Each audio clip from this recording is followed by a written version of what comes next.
Oh, hey, everybody. I think we're live. Let me get the stream up and running here. Hope you guys are doing good.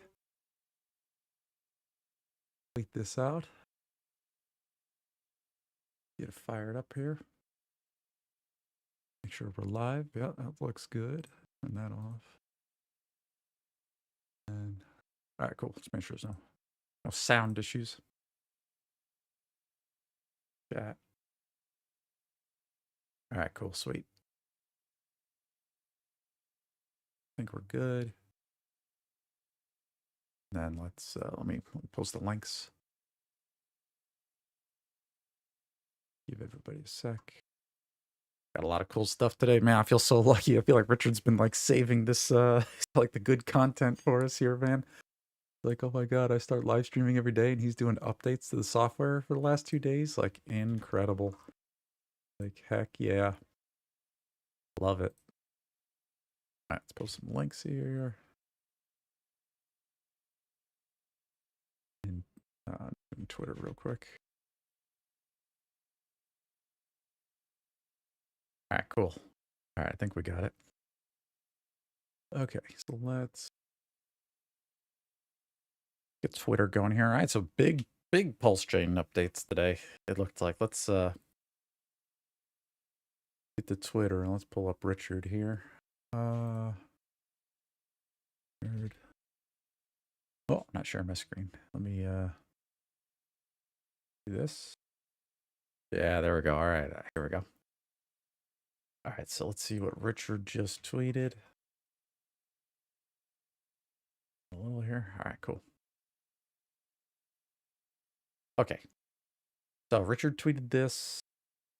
This was last night. So Go Pulse version 3.3.0 has just released. This is a major update that rebases from Go Ethereum v1.13.13.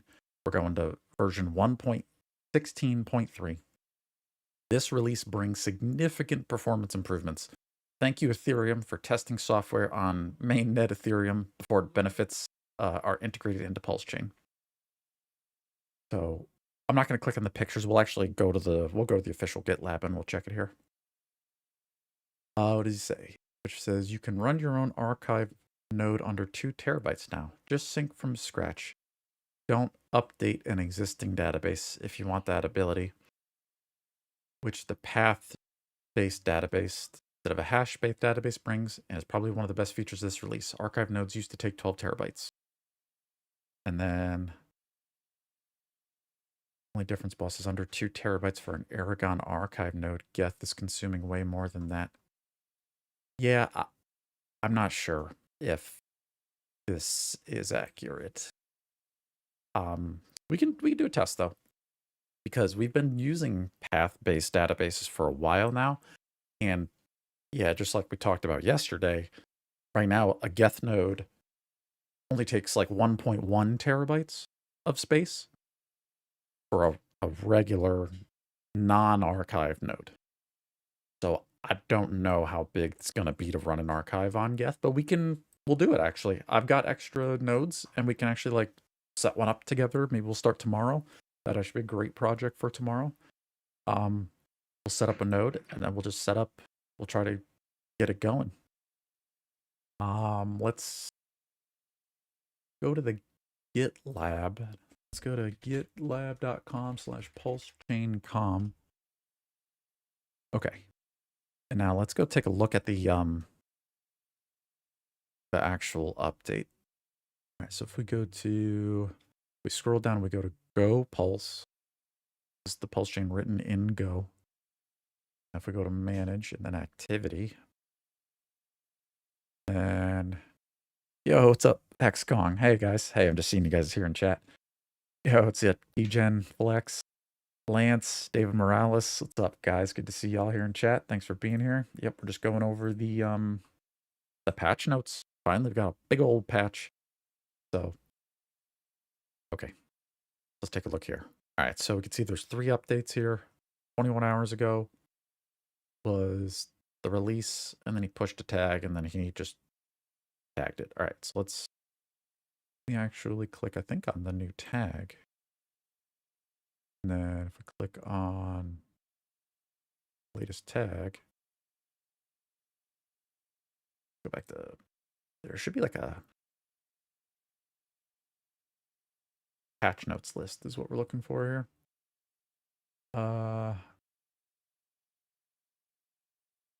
Yeah, releases.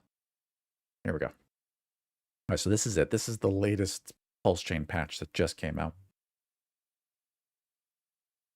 Hey, what's up? Matuas? Sorry if I botched that name. Hey, it says, hello, how do you become a validator here in Europe? Yeah, so in Europe, you can either, go to your local computer shop and get the hardware, or you can do cloud validating, because you could be anywhere in the world, and if you want to host a server in my data center, that's an option. So you can either get your own or you can cloud host.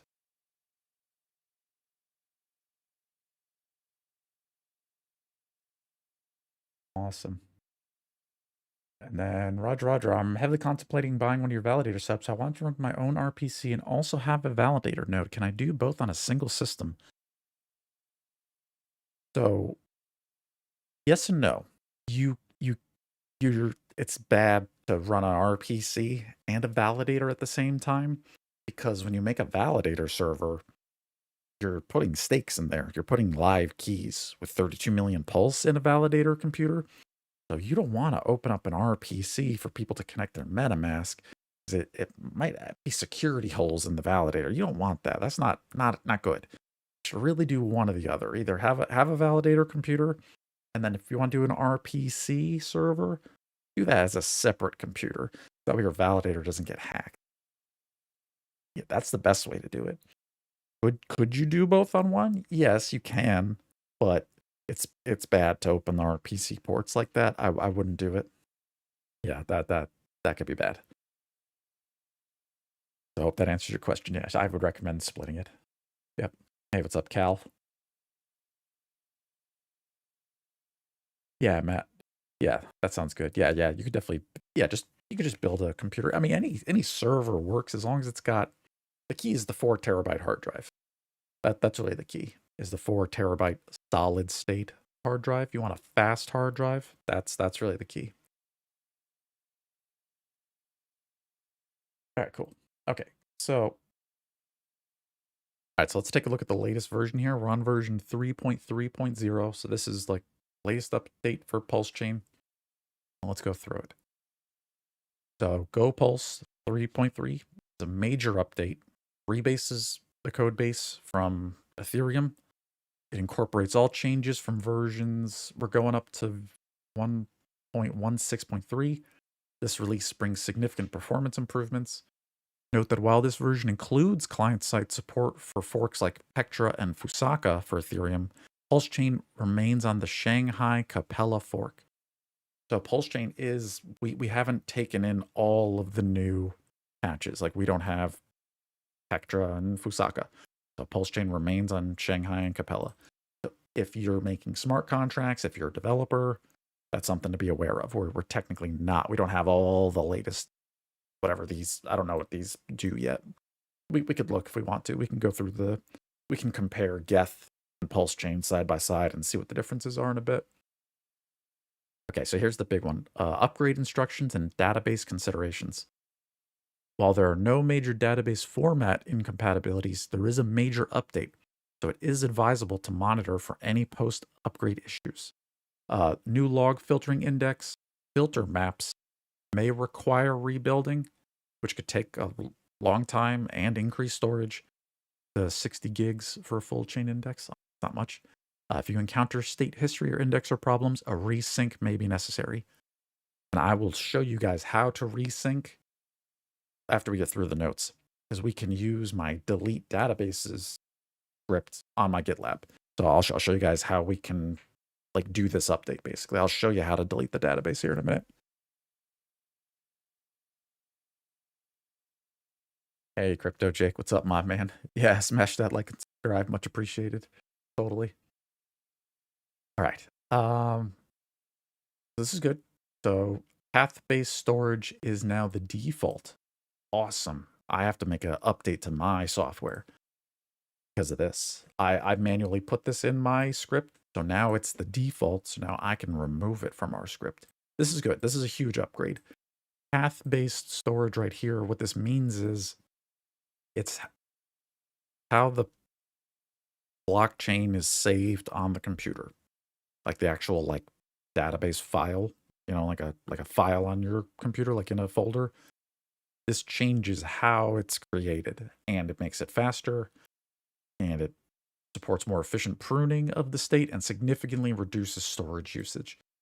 So this right here is what's going to save us like lots of hard drive space. Like the PulseChain database should not grow very big now anymore because of this update. This will keep it small. This will like shrink it down so it doesn't grow big. So we don't need lots of hard drives. We don't need big expensive servers. We can just stay on our little nooks forever, pretty much, because of this. This is awesome. So it says, if running an existing database, however, Geth will keep using the old storage scheme. So to take advantage of the new scheme, you'll need to resync. So I'm going to show you exactly how to do that right after we get through all the notes. I'll show you how to resync. All right, so breaking changes. This is changes that break things that used to work. So node operators should be particularly aware of the following breaking changes. Debug tracing, debug trace call, and related RPC methods now hex encode the EVM return value, may break scripts or tools parsing for this output. Okay, if you're using that, then you'll know what that is. I don't use this debug, so I'm not sure. Deprecated methods, removal of debug seed hash and other deprecated methods. So whatever debug seed hash command is, that's just gone. RPC limits and behaviors, new limits on the ETH get logs, 1,000 addresses maximum, and changes occur or error codes for ETH call estimate gas to always return code 3 for rebirths. So what this means really, here's new limits on ETH get logs. So when you ask an RPC server a question, like, hey, give me the logs, now it's only going to give you 1,000 addresses maximum. I bet they did that because before it would just give you everything, and I bet it was just killing the server. So now they're trying to like limit it. But that's cool. ABI Gen version 2, major rewrite that may require updating code that generated bindings, as the API now focuses on ABI encoding, decoding with smaller outputs. I've never used ABI Gen, so I don't know what that really does. Log filtering, switch to filter maps index, changes performance characteristics. Queries outside indexed ranges will be very slow, and index sizes increase. Not sure, that's just like for the logs, basically.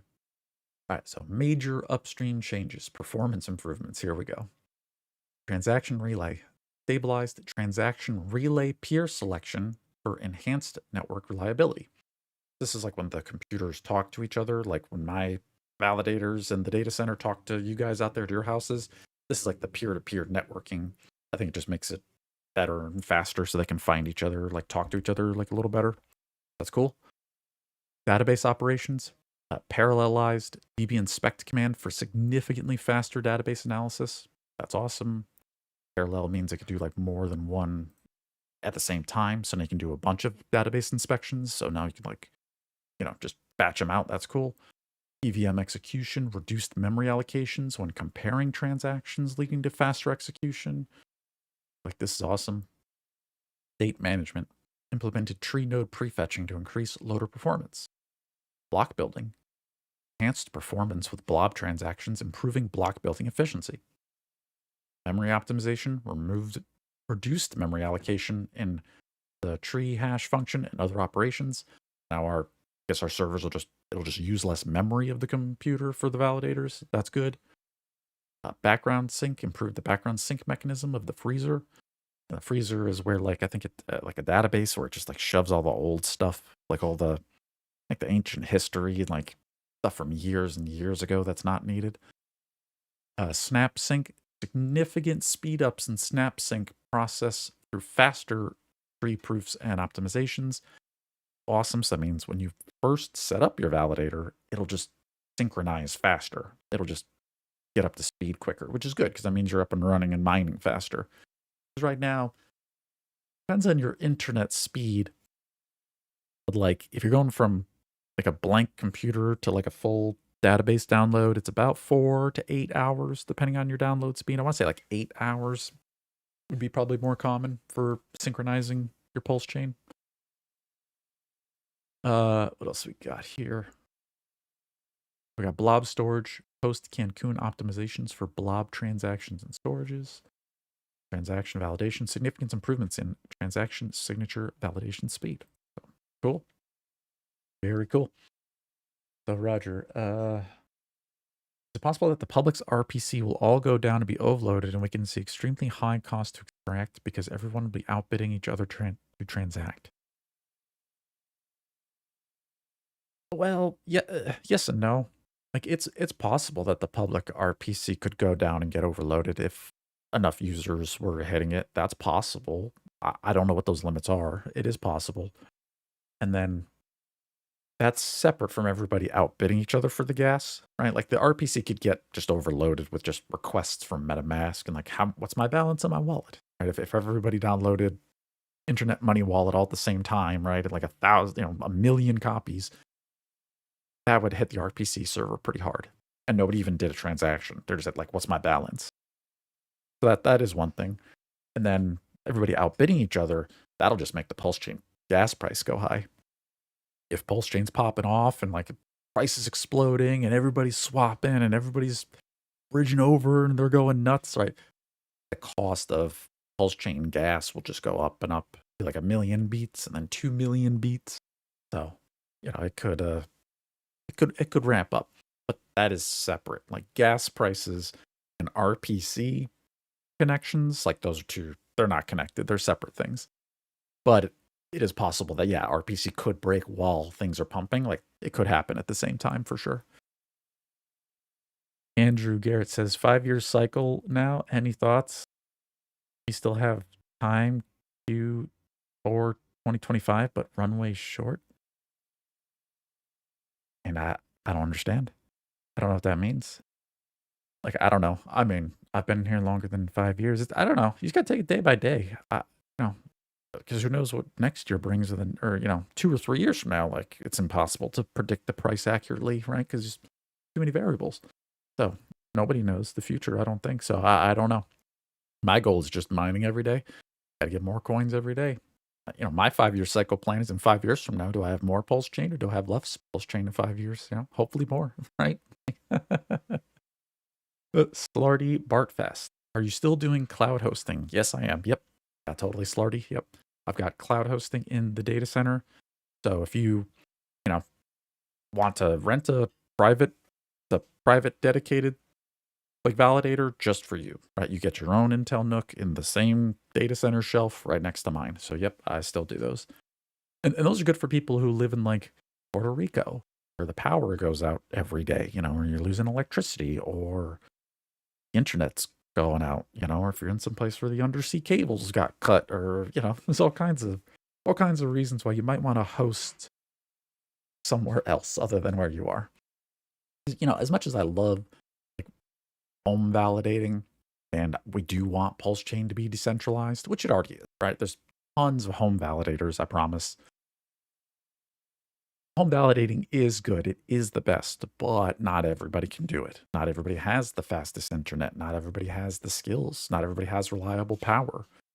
Because if you don't have a generator and the power goes out, now your validator's not running, you lost internet, now you're losing coins. Like, why? Like that sucks. Like, just host it in a data center that doesn't lose power, that has generators. That's, it's like more professional.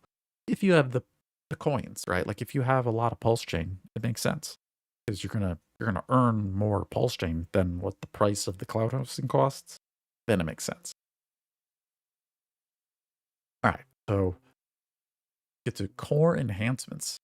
So the state history, complete rewrite of state history for better performance and reliability.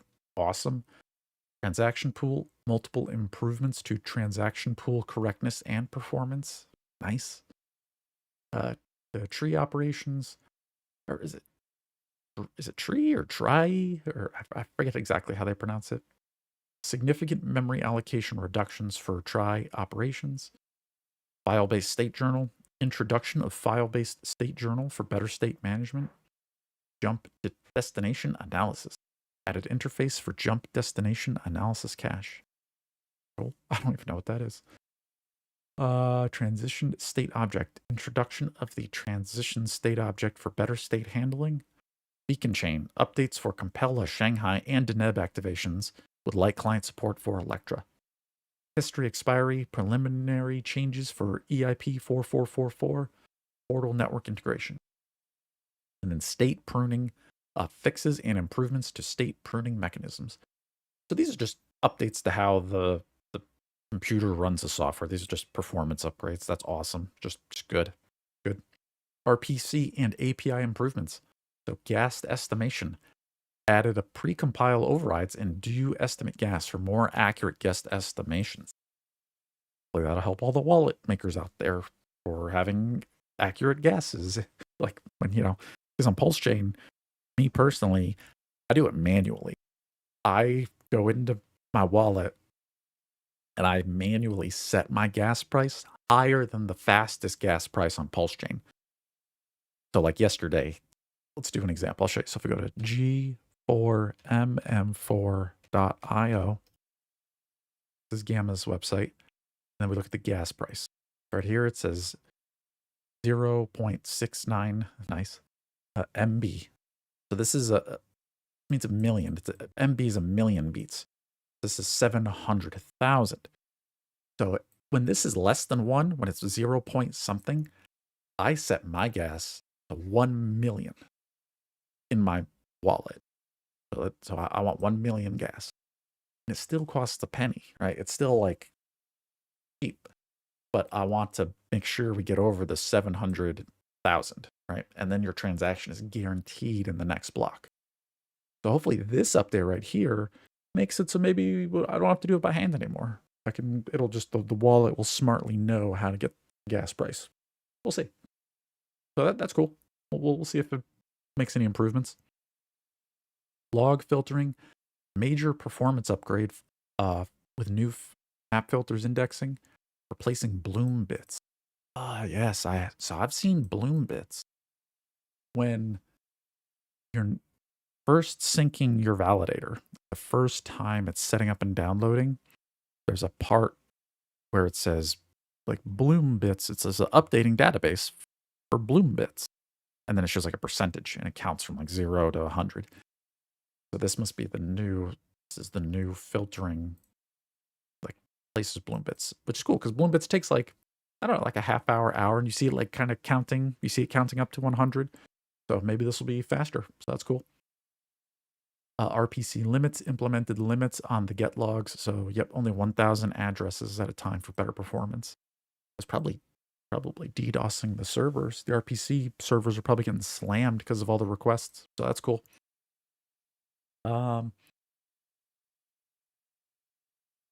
Hey, what's up, Andrew? Lardy, Linux too tricky for me to home validate. Oh man, you should give it another shot. Especially with Ubuntu, Linux has become just as easy as Windows now. I mean, if you know how to install Windows with a little USB stick, you plug it in and turn on the computer and hit F10 to boot off the stick, and then you just click next, next, next. They've got it to where it's basically identical. It's really easy. And I even have tutorial videos on my YouTube. I've got videos on how to install Linux like step by step, and so I've got tutorials for that. It's so easy. Yeah, I highly recommend Linux. Linux is awesome now, man. It really is just as good as Windows. It does pretty much everything. They've got almost all the programs. The only thing Linux doesn't really do yet is video gaming. There's some games on Steam that don't work on Linux, but if it wasn't for that, I personally would switch over Daily Driver Linux 100%.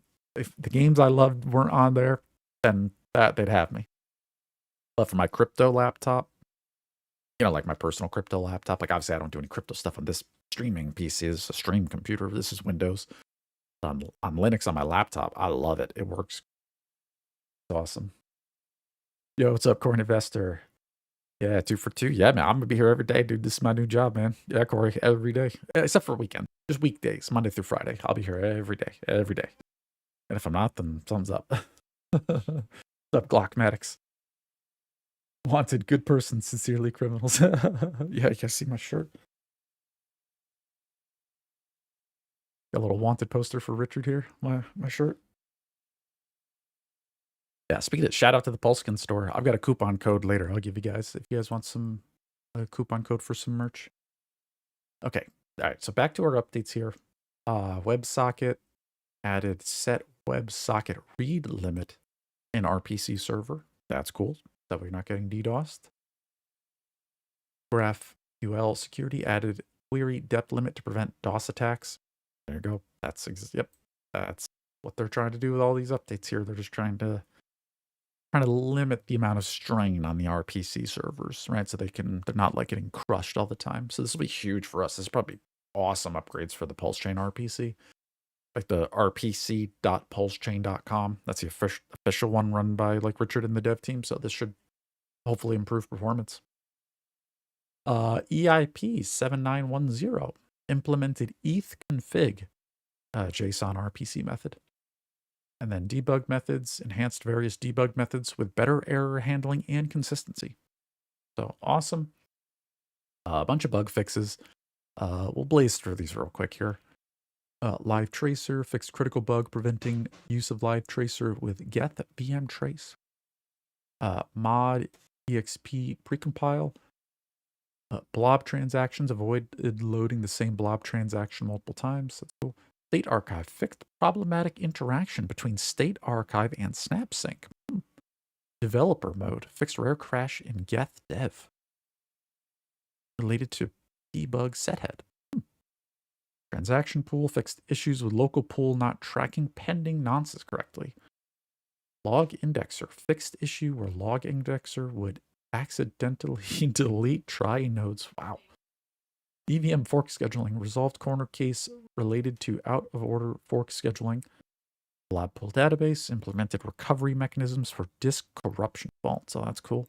Hopefully, the database just won't get corrupted on the hard drive as frequently. That'd be cool.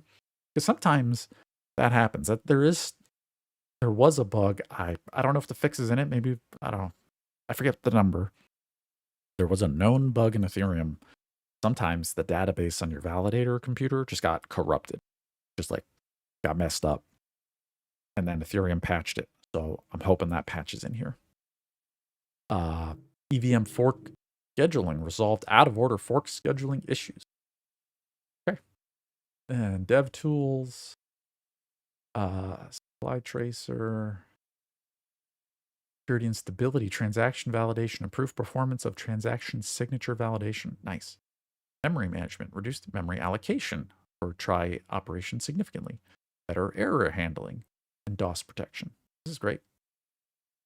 Pectra network upgrade preparation. Looks like there's a bunch of preps for upgrading to Petra and then Fusaka.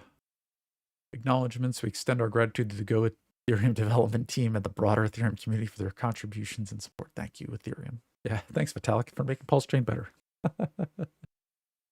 Hey, what's up, Ash? Great stuff, David. Nice to see the support. I've used many tutorials. Awesome, man. Yeah, thanks, Ash. I appreciate it. Good to see you, dude.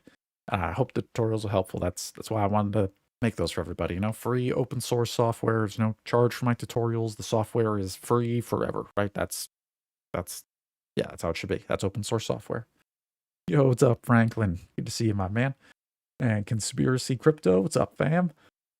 And Ash says, I completely redid my validator from scratch, and I feel like it's thinking faster compared to when I originally did this 2 years ago. LOL. Awesome. Perfect. That's exactly what we want to hear. That's great. Good.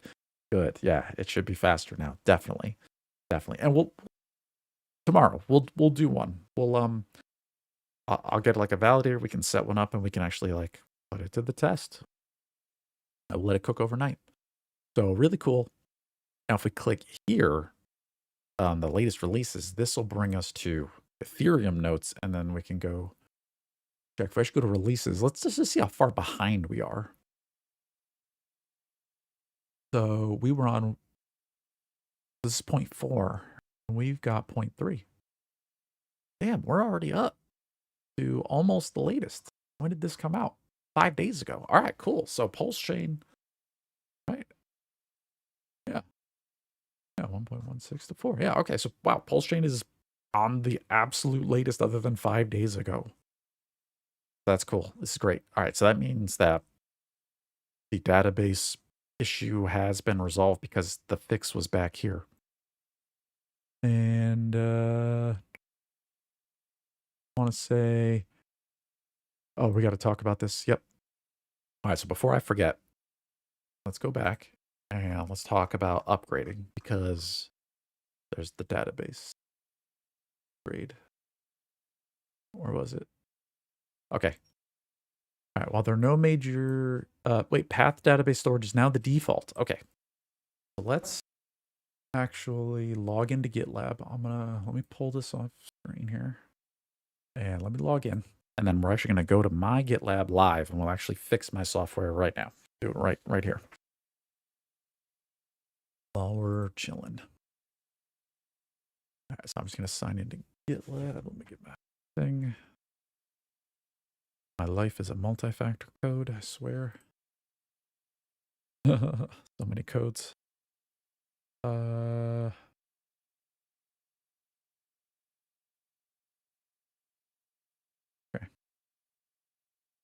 What? Invalid code.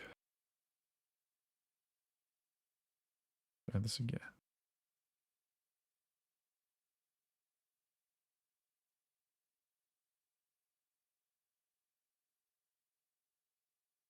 Okay, we're in. All right, let me grab this, pull this over back here. Okay, cool. Okay, so let me go to my GitLab. Go to gitlab.com/davidfeeder. I'm going to scroll down to the PulseChain Validators project. We're going to click on this. Okay. So now, all right. So first, if you want to do the update, yeah. All right. So if you want to get the latest version of the database and you want to delete your old one and you want to refresh, all you have to use is my script right here, delete databases.txt. We're going to click on this. And then this is it right here. It's a super short one.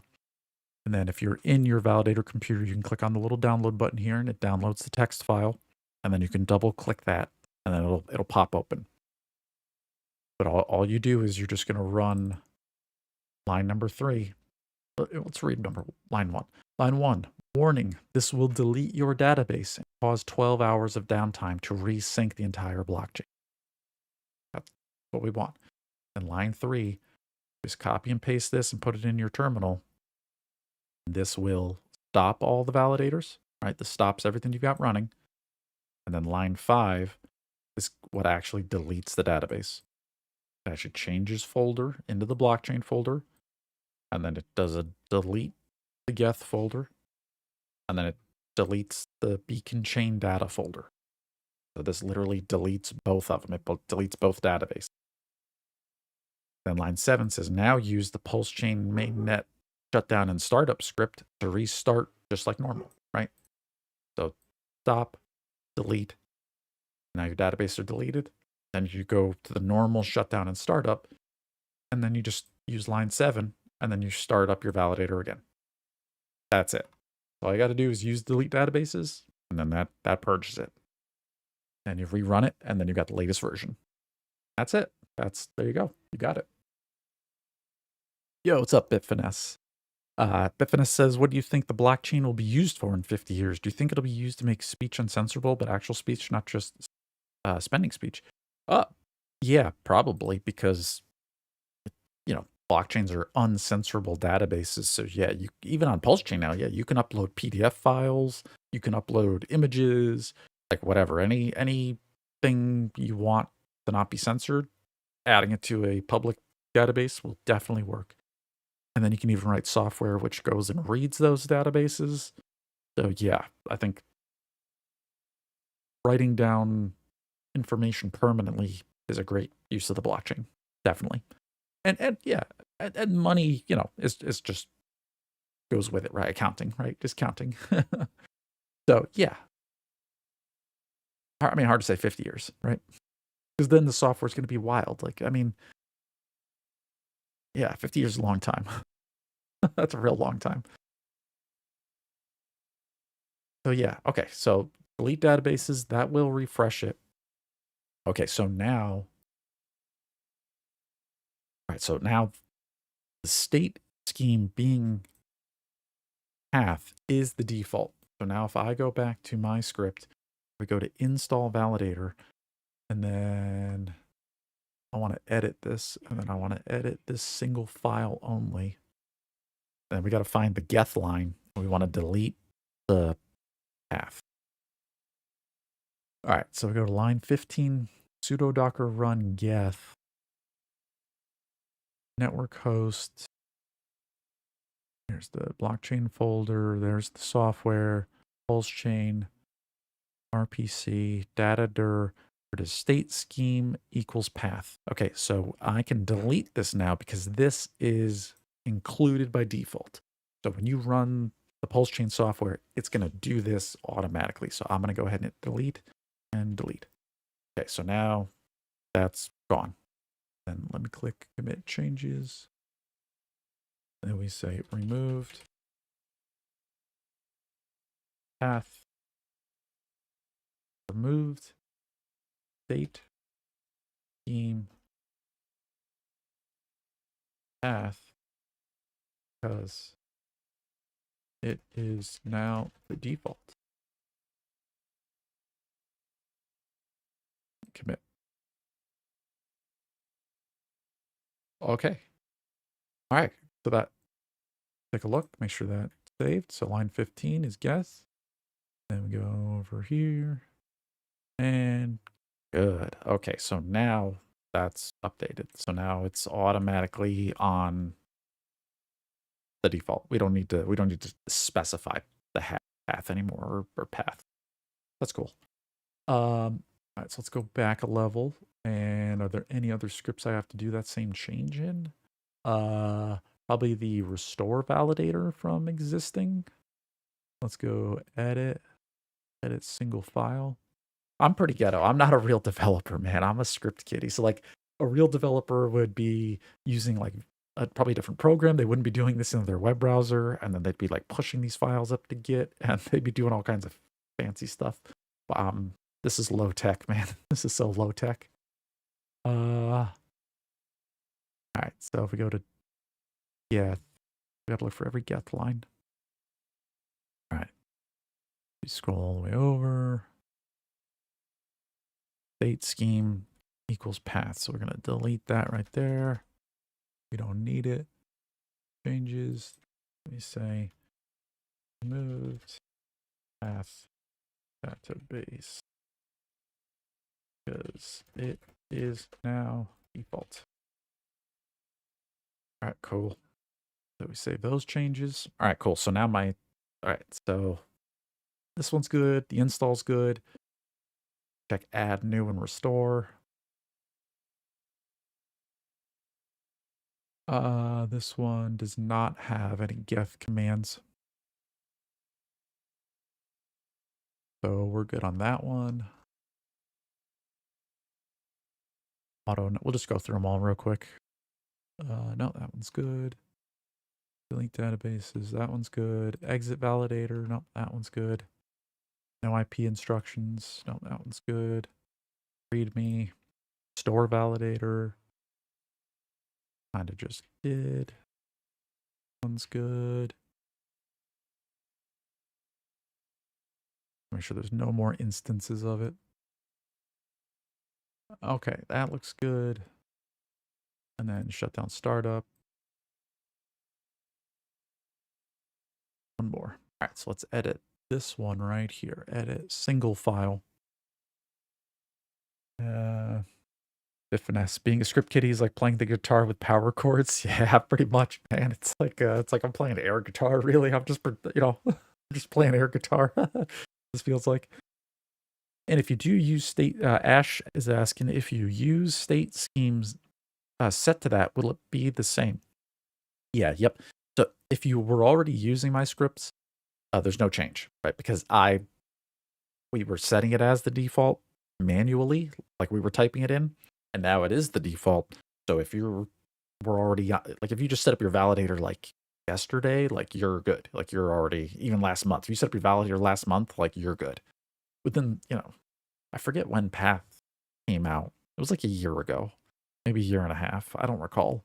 But no, if you've refreshed recently, you're good. You're on the latest version.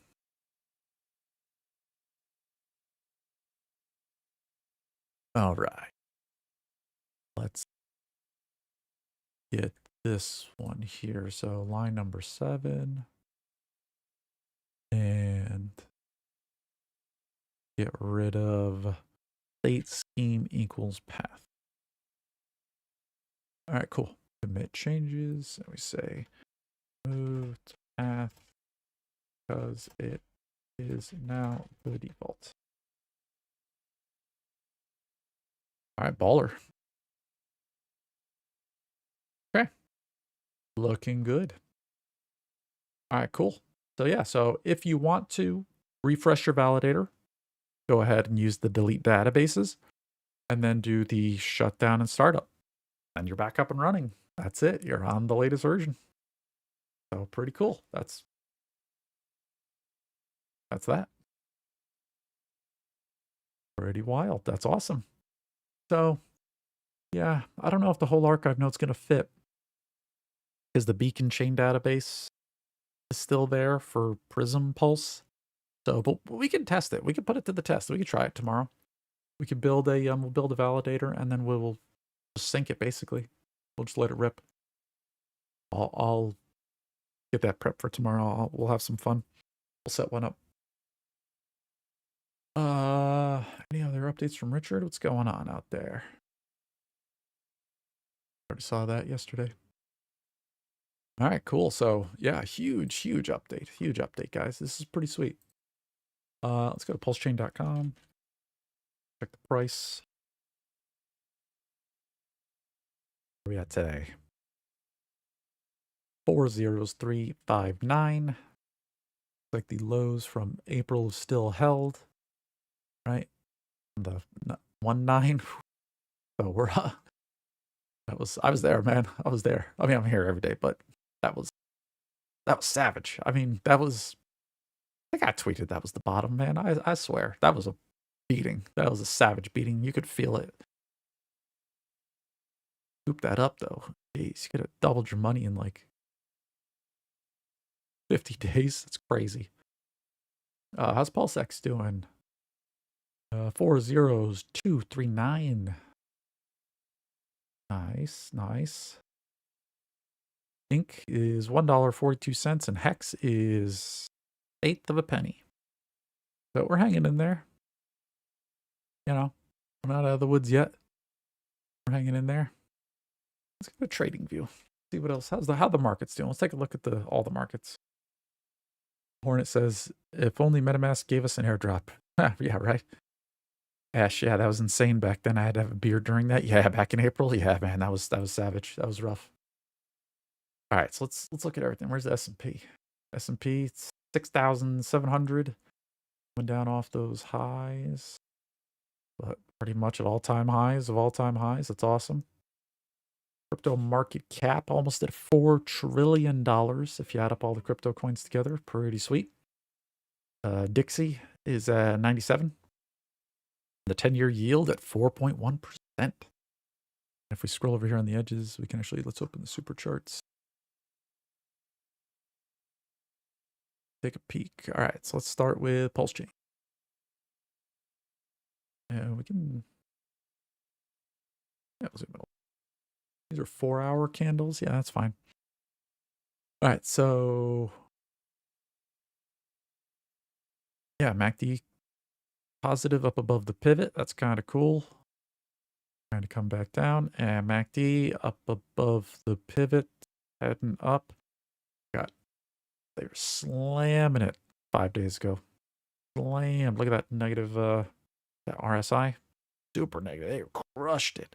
And negative MACD down way below the pivot. Oh, I mean, somebody just puked. Look at that green cell candle. God, somebody just, when was that? Yeah, September 25th. Oh, somebody just dumped their whole bag. They gave it up. Look at that volume, too. Ooh, they just crushed it. They're like, can't do it anymore. I don't like PulseChain. It's like, okay, boys, whatever. Sell that bottom. Sell it. God damn. And then, so Pulse X and Incentive Token pretty much also get the same charts because the liquidity pools are tied together, right? And same with Hex, similar charts. And then one chart I like to look at, this is EDI versus EUSDC. So it's like the dollar versus the dollar. I just watch this to make sure, because I trust USDC as like I know I can turn that into a Federal Reserve note with a click of a button. Thanks to Brian Armstrong. So I trust it a little more than DAI. So I like to make sure that DAI is at least worth $1, right? Because I assume USDC is always $1, because to me it is. So this is like the fluctuation of DAI. Sometimes DAI is 95 cents. Sometimes DAI is 105 cents. Like, okay. So you get a 5% swing in the dollar. That's interesting. Kind of cool. Silver. Oh my God. New all-time highs yesterday, man. $48 for a silver coin. Sheesh. I was buying silver back in 2017 for $17.50 a coin. Yeah, I was a silver enjoyer back here. That's literally where I was buying silver. And then I sold my silver at $30 last summer. Or earlier, like April, May. Yeah, I sold at 30. And then it just exploded. So many other people must have sold just like me. All of my silver. Yep. So, wow. Where's gold? Take a look at gold. I love gold. New all-time highs. Holy shit. $3,891 for silver coin. My God. Wild. Look at that. Look at that. That's so, or this is gold. Sorry, gold coins. Gold coins. Unbelievable. What a rally. What a run. Nuts. Yo, what's up, Docile Diogenes? Hey, what's your favorite RH meme? Oh man, I don't know. I got so many. I mean, one of my favorite Richard Hart memes is just the origin of the pulse chain. Like if you know, you know. If you know why the pulse chain is called the pulse chain, then that in and of itself is one of the greatest memes of all time, right? Like, just pulse chain. Peter Schiff getting a massive ego. Yeah, Ash. Peter Schiff, man, he is living the dream right now, dude. He's living the dream. I like Peter Schiff. I like him.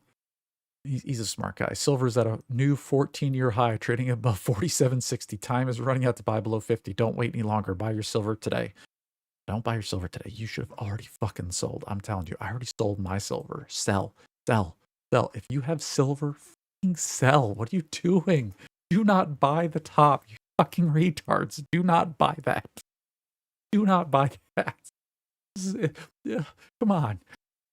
It's the top. It's the top. You know why Peter says this shit? Because he sells gold and silver on his fucking website, shiftgold.com. Like, he sells it, obviously. He doesn't care. He sells it at every price. So he gets a commission on, like, taking a cut on spot. Peter Schiff does. I don't know why he's telling people that. That's just kind of fucked up, to be honest with you, because people are going to buy the damn top. Where do you think silver's going to go? You think it's going to go up higher? And it could. Sure, it could. But, like, where do you think it's going to go, man? It's not going to go up forever. Nothing goes up forever. So, kind of crazy to say keep buying at this price. I say sell. I'm sell. If you got fucking silver coins, sell that shit. Yeah, Bitfinesse 14 pulses, baby. See? Yep, he gets it. You get a Bitfinesse. Yep, yeah. That's like one of the best memes of all time. Silver not topped yet. It could go higher. I think it could hit 50. I would expect it to touch 50. 50's that nice round number. Like, get up in here, get them long, pierce 50. First off, you gotta kill the shorts, because these are silver futures contracts. You can gamble on the price of silver in the future. So this isn't like real silver. This is like a piece of paper silver. So yeah, you got to squeeze the shorts, because there's going to be a bunch of shorts at 50 that are like, silver's never going above 50. Fucking sell some shorts.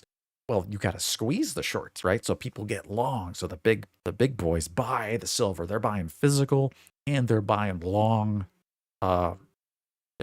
calls. They're buying calls, right? Futures calls and options.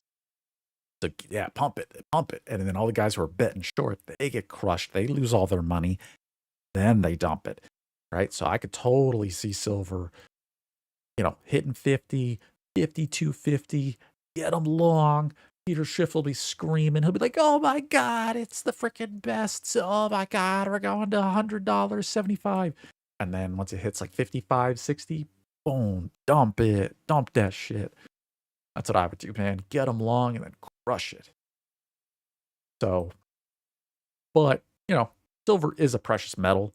So if you're playing the long game, like if we zoom out, go to 1 week 6. Oh my God. So it hasn't been up since like, this chart doesn't go back far enough because these are futures. We get SLV. Is this real? Yeah. All right, because you got the Max Kaiser pump of 2011, where Max Kaiser was trying to kill JP Morgan. Buy silver, right? That whole movement. Because that's what this was, right? Because we got silver. We're back in 2017. Great financial collapse, 2008. We'll buy the silver, and then it gets crushed as the market, it just dumped. And then people start panicking, and JP Morgan is short on their silver position, and Max Kaiser is like, buy. They got it to 48, man. They got to $48 back in 2011, and then it dumped. And then they tried one more rally, and then that was it. Silver done. That was 13 years ago. So now if you've been stacking silver. I started stacking right here, right in 2017, right at about that $17 range. I was buying up in here. Just stacking silver right up in here. And then once we got here, I got out, man. I didn't even make it to this pump, dude. I got me at 30, dude. You got me on a double. I'll do a double. I don't. How much higher could silver really go? I don't know, man. I'm not seeing it. I think we should beat this like high. I hope, but 50. Let's hit a nice 50, 52, right? Let's make a nice real all-time high and then roll it over. Hornet it's still cheap compared to gold. Yes. Now the gold versus silver ratio is wild. So if you care about this, gold to silver ratio, normally, this is a shitty ass chart. Oh, here it is. Yeah, here's the gold to silver ratio. Well, no. Back in the old days, yeah. Yeah. It takes 80 silver coins to get one gold coin. That's crazy. Silver compared to gold silver's undervalued, right? Silver is undervalued compared to gold. Normally,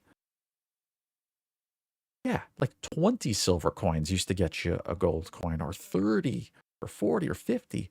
But man, it went as high as 100. 100 silver coins for one gold coin? That's crazy. Like, I like silver better than gold in that case. Or even here, 120 ounces of silver for 1 ounce of gold? What? That's crazy. Crazy. So it's finally come back down. It's, but yeah, if you want more gold, you should buy silver. Because then you can take your silver and you can trade it in for more gold. What was the old plan? But right, because you're buying silver here, 33 ounces, and then no, it's the opposite. Silver got crushed versus gold. Gold, yeah. Historically, this ratio should come back down. It's high. It's real high. So that is cool. How's Ethereum? Ethereum is coming down off the all-time high. It had a great run. It touched 49,000, almost 5K. That was hot. What a rally. Let's go back to daily sticks. Yeah, there we go. All right, yeah. Came off from August. Yeah, so it's been kind of going down all month, but had a great August. Ethereum's great shape now. It's over $4,000. Can't complain about that, right? Bright light. The industrial demand with silver is still there. It till that goes down, it goes higher. Yes. Yeah, that's a big thing about silver too. Is silver is used in Industrial capacity, yeah, a lot of things use it, a lot of processes use it, medical devices, all kinds of stuff uses silver, like, actually, like, burns it and consumes it as part of their chemical or industrial process. Yeah, they actually, like, they spend it. So, yeah, totally. So that is a huge driver of silver is industrial, yeah. I'm always bullish on precious metals, man. I love precious metals. Like, I am a Peter Schiff fan. I think this is bad advice today, but I think, I think everybody should always be stacking. Like, it's just it's a hedge against inflation, you know. Comes out of the ground at 7 to 1. Yeah. Hey Andre, good to see you, my man. Hornet says, I don't know why I sold my silver. Yeah, I mean, you did good. No, as long as you got a profit, man, you can't hurt yourself till selling at a profit. I mean, I sold at 30. I'm like, now do I wish I sold at 47? Of course, but you can't think like that. That's because you don't know what's going to happen next. I mean, silver could have gone down back to 20. You know what I mean? They could have crushed it. Like it could have easily just as gone down as it did up. So don't look a gift horse in the mouth. And now with silver, I mean, MACD off the charts, RSI off the charts. I mean, sell. If you're into silver, take some profits. Let's look at Bitcoin. Bitcoin doing good, looking good. Get that big pump today, 117K, looking good. RSI went down below the pivot, coming back up. Sorry, that's MACD. RSI, middle, so chilling, looking good, healthy. That's good. We'll take it. Good rollover though. Might roll over. What else we got? How are the Qs? I like MNQ. I like the micro. E-mini NASDAQ futures. These are fun. 25,000. Jesus. All-time highs, boys. All-time highs on the Qs on the NASDAQ. Stock markets never look so frothy. And if you're in the stock market, take some profit. Man, I'm not a financial advisor. This is not advice. But if I had some Qs, I would sell some Qs. I would definitely sell some Qs. I would take some profits. I would sell some Qs. I'd sell some MES. Yeah. Sell. Platinum. I don't really fuck with platinum. Whoa, baby. Sheesh. I really took off since May. My God. Look at that. Wow. People loving their platinum. Also an industrial metal, so I'm sure industrial processes is a big part of it. Oh, what's up with oil? Oil's chilling. $73 a barrel. Good. Hope it goes down. And RBOB. This represents gasoline, like what you actually pay at the pump. That's going down to 189. Hell yeah. Love to see RBOB crush it. That means that's the gas pump price. What it says, did you see the meme in Roman times today? No, I didn't. Oh, yeah, Roman times was 15 to 1 gold to silver. Today it's 80 to 1. Yeah, man. Crazy. Silver is beat up. Ash says, yeah, I'm considering taking some more profit and rolling it into Pulse. I mean, totally. If I had some Qs or if I had some S&P, like the top. And then, yeah, take some profits, re-roll that into PulseChain, which is kind of like hitting what was the low before back in 2023, 2 years ago. We hit that low and bounced off. Now that's kind of our ceiling here, and we're testing it. Hopefully, but we're making new higher lows, right? April, March, and then July we made the new higher low. Just made another higher low. Hopefully we can just keep stepping up, higher low, higher low, higher low. Right? That's the hope. So yeah, definitely. Yeah. Feeling good. Good accumulation zone, right? Feels good. Yeah, probably good time. Yeah. It's a good time if you're in the traditional market. I mean, yeah, if you reset the chart. And even since April, man, I mean, at the same time PulseChain was getting crushed, the markets were getting crushed. Qs were slaughtered, right? So April was the buy of the freaking year, man. That was the buy of the year. everybody was broke at the time. Everybody was paying their taxes. Like it was 10 days after tax day, right? So everybody just cut their checks to the IRS. Everybody needs the money. That's why they're selling, because they're broke. So it's like not many people took advantage of those prices, because most people were selling because they had no money. Why prices went down? It's like a feedback loop. Prices go down because people sold, and then the big guys, yeah, they just squeeze. Yo, what's up, Paul Sachs? Got the end of the stream. Good to see you back, boys. Hell yeah. Yep, doing good. Hornet, can't RH starting put some of the ETH into hacks? No, now there's too many eyeballs on him, man. No, I don't think so. Nope, it's got to be natural growth. No, I don't think Sack Daddy's coming to save us. I don't know if he should. Really shouldn't, because if RH takes all that ETH, just gonna drive down the ETH price, which is fine. I would definitely take some profit on Ethereum if you were holding from previous. But if you artificially juice it, like if Richard just comes in and does a God candle, well, guess what? Everyone's just going to come and sell it back down, right? So, no, I don't want Sack Daddy's help. No, fuck that shit. Nope. Nope, don't do it. Don't do it. Nope, it needs to be like organic, natural. We just want regular money. We don't want artificial.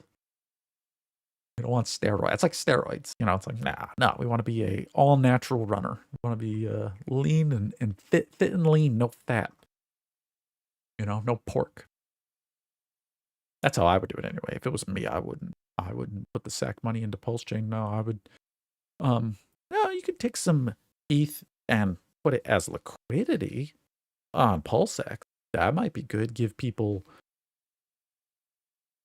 like some coins to splash around with, right? Take a bunch of Pulse, take a bunch of ETH, and just park it in PulseX. Just let it sit. Let people trade. That's fine. I don't see a problem with that personally. But would I just like dump ETH and buy Pulse if I was the Sack wallet? No. He started doing it slowly. It would bring interest. Maybe. But it's like, how do you know? You can't prove it's him. And then if you have to admit it was, it's just like not good for OPSEC. It's like, I don't know. But it might happen. Maybe he will. I don't know.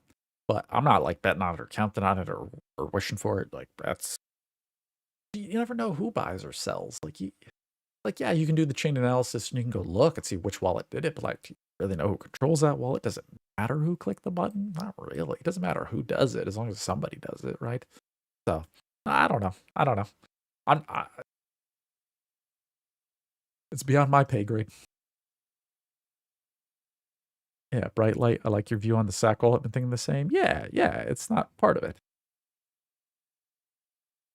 And the Hornet, didn't a lot of the ETH come from selling sacked EHEX? No, I don't think so. Now, I have not done the chain analysis, and I really not interested in it to do it. But I doubt it. I would assume that all the EHEX stayed in the sack wallet as it was, and then I think all the stable coins, all the DAI, USDC, Tether, like especially Tether, swap that shit to Ethereum immediately, right? Like that.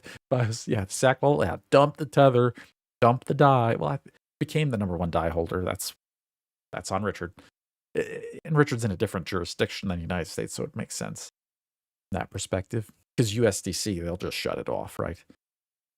So I get it. I understand DAI. I understand the value of it, right? I get it. I mean, it does have a purpose. It is like a decentralized stablecoin that can't be shut down, right? Like there's no, within the DAI organization or whoever does the DAO or whatever. But that's all I could think. So I get it. It does have a purpose. I get it. Because the counterparty risk from Coinbase and Circle. It's true.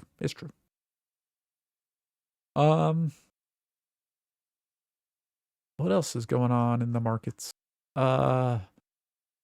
United States M2 money supply. This is all the printed dollars. This is all the dollars in the money market funds. This is all the, I think it's equities too. I think it counts. If you got cash in like any bank account, checking account, debit cards, we're at $22.2 trillion total in the whole world floating out there.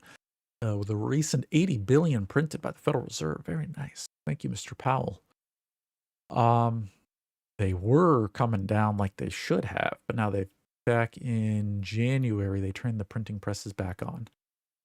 Fed stopped printing April 22. They stopped till, Jan 2024. So yes, they've been printing for 2 years again now. So printing press is on. Print it, tamp it, which is why stock market all-time highs, S&P all-time highs, gold all-time highs, Bitcoin near all-time highs, Ethereum. I wonder if there's a correlation between how much money they keep printing and giving out to everyone. I wonder. Correlation. Yo, what's up, Francis Powell? Going on, my man? So,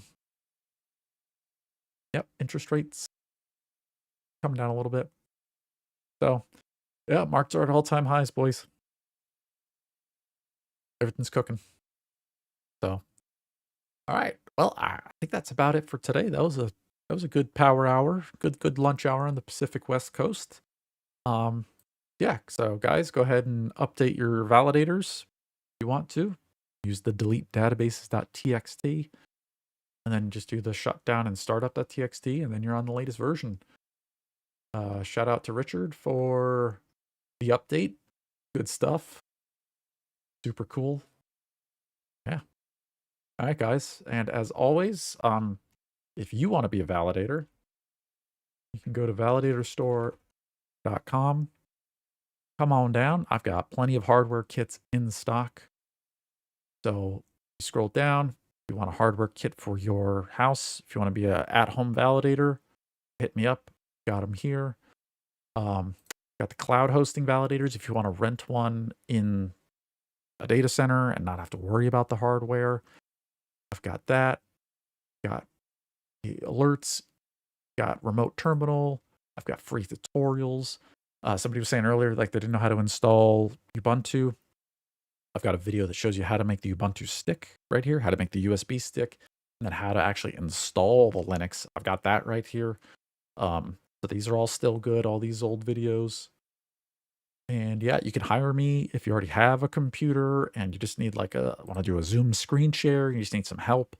I do Zoom calls with people.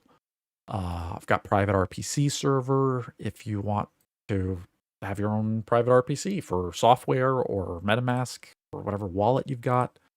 Got it all, guys. Yeah. So, all right, hit me up if you need me. And yeah, you guys have a great day. I'll be back tomorrow, same time. We're going to do this every weekday. All right, guys, you guys